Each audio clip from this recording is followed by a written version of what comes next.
Hi friends, straight cut pant எப்படி cut பண்ணுறதுன்னு பார்க்கலாம். அதுக்கு துணியை நம்ம இந்த மாதிரி டபுள் ஃபோல்டிங்கில் நம்ம சைடு பார்த்த மாதிரி போட்டுக்கணும். இப்போ கீழே கிராஸாக இருக்கும் இல்லைங்களா, ஸோ அதை ஸ்ட்ரெயிட் பண்ணுறதுக்காக கீழே நான் ஒரு லைன் போட்டுக்கிறேன். இப்போ மேலேருந்து 1.5 இன்ச் எக்ஸ்ட்ரா மார்க் பண்ணிக்கலாம். இது எதுக்காக அப்படின்னா, நம்ம கீழே ஃபோல்டிங் பண்ணி ஸ்டிச் பண்ணுவோம் இல்லையா, ஸோ அதுக்காக 1.5 இன்ச் மார்க் பண்ணி அதையும் நான் ஸ்கேல் வச்சு ஸ்ட்ரெயிட் லைன் போட்டுக்கிறேன். இப்போ இந்த பேண்ட்டுடைய லென்த்து வந்து நான் 36 இன்ச் எடுக்கிறேன். ஸோ 36 இன்ச் எங்கேருந்து மார்க் பண்ணணும் அப்படின்னா, கீழே ஃபோல்டிங்காக விட்டுருக்கோம் இல்லைங்களா, அதிலிருந்து மேலே 36 இன்ச் மார்க் பண்ணிக்கலாம். இந்த மாதிரி 36 இன்ச் ஒரு 2 பக்கமும் வச்சு மார்க் பண்ணிவிட்டு ஸ்கேல் வச்சு ஸ்ட்ரெயிட் லைன் போட்டோம் அப்படின்னா கரெக்டாக வரும். ஸோ இந்த மாதிரி நான் 36 இன்ச் 2 பக்கமும் மார்க் பண்ணிட்டேன். இப்போ ஸ்கேல் வச்சு ஒரு லைன் போட்டுக்கலாம்.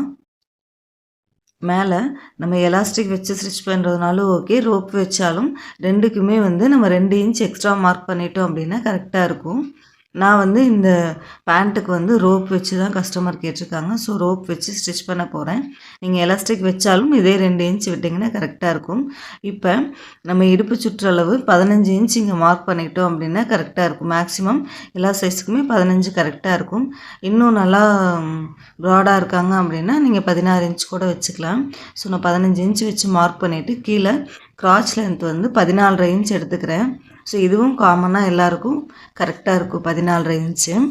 இப்போ நம்ம மேலே இடுப்பு சுற்றளவு 15 இன்ச் வச்சோம் இல்லைங்களா, அதே மாதிரி கீழேயும் 15 இன்ச் வச்சு இப்போ ஸ்ட்ரெயிட் லைன் போட்டுக்கலாம். ரெண்டையும் ஜாயின் பண்ணி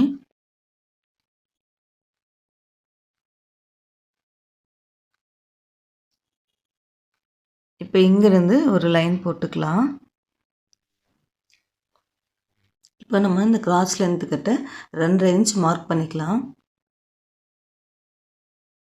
இப்போ ஆர்ம் கர்வ் ஸ்கேல் வச்சு நம்ம ஒரு வளைவு போட்டுடலாம். இப்போ கீழே வந்து நம்ம பேண்ட்டுடைய பாட்டம் லூஸ் வந்து நான் 7 இன்ச் கொடுக்குறேன். ஸோ 7 இன்ச் இங்கே மார்க் பண்ணிவிட்டு எக்ஸ்ட்ரா ஸ்டிச்சிங்காக 1 இன்ச் மார்க் பண்ணிக்கலாம். இப்போ இந்த 2 பாயிண்ட்டையும் நம்ம ஜாயின் பண்ணணும். ஸோ அந்த மாதிரி டேப் வச்சுட்டு 2 பாயிண்ட்டுக்கும் டேப்பை ஈக்குவலாக வச்சுட்டு நம்ம ஜாயின் பண்ணி ஒரு லைன் போட்டுக்கலாம்.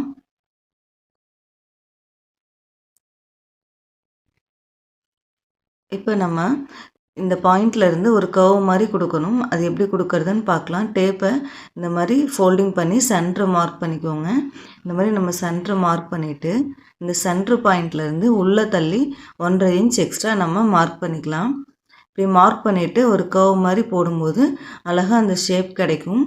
நம்ம ஸ்கேல் வச்சும் ஜாயின் பண்ணிக்கலாம். அப்படி இல்லைன்னா இந்த மாதிரி கர்வ் ஸ்கேலை வச்சு அழகாக அந்த வளைவு போட்டுடலாம். நீங்கள் இந்த மாதிரி ஸ்கேல் இல்லைனாலும் ஸ்ட்ரெயிட் ஸ்கேல் வச்சு நீங்கள் ஜாயின் பண்ணி லைன் போட்டுக்கலாம்.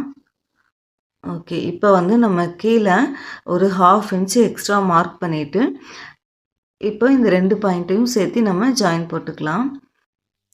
இந்த மெஷர்மெண்ட் எல்லா சைஸுக்குமே மேக்ஸிமம் கரெக்டாக இருக்கும். நீங்களும் இந்த மெஷர்மெண்ட்டை யூஸ் பண்ணி உங்களுடைய ஃபேண்ட்டுக்கும் கட் பண்ணி பாருங்கள். ஆல்ரெடி வந்து நான் கிளாஸஸ் போட்டிருக்கேன். ஃப்ரீ கிளாஸ் தான். ஸோ அதில் ப்ளவுஸு சுடிதாரெல்லாம் எப்படி நம்ம கட் பண்ணி ஸ்டிச் பண்ணணும்னு சொல்லிட்டு கிளாஸ் நிறைய வீடியோஸ் அப்லோட் பண்ணியிருக்கேன். நீங்களும் போய் பாருங்கள். நீங்களும் இந்த மெஷர்மெண்ட்டை வச்சு கட் பண்ணி பார்த்துட்டு எப்படி வந்திருக்குன்னு சொல்லிட்டு மறக்காமல் எனக்கு கமெண்ட் பண்ணுங்கள். தேங்க்யூ.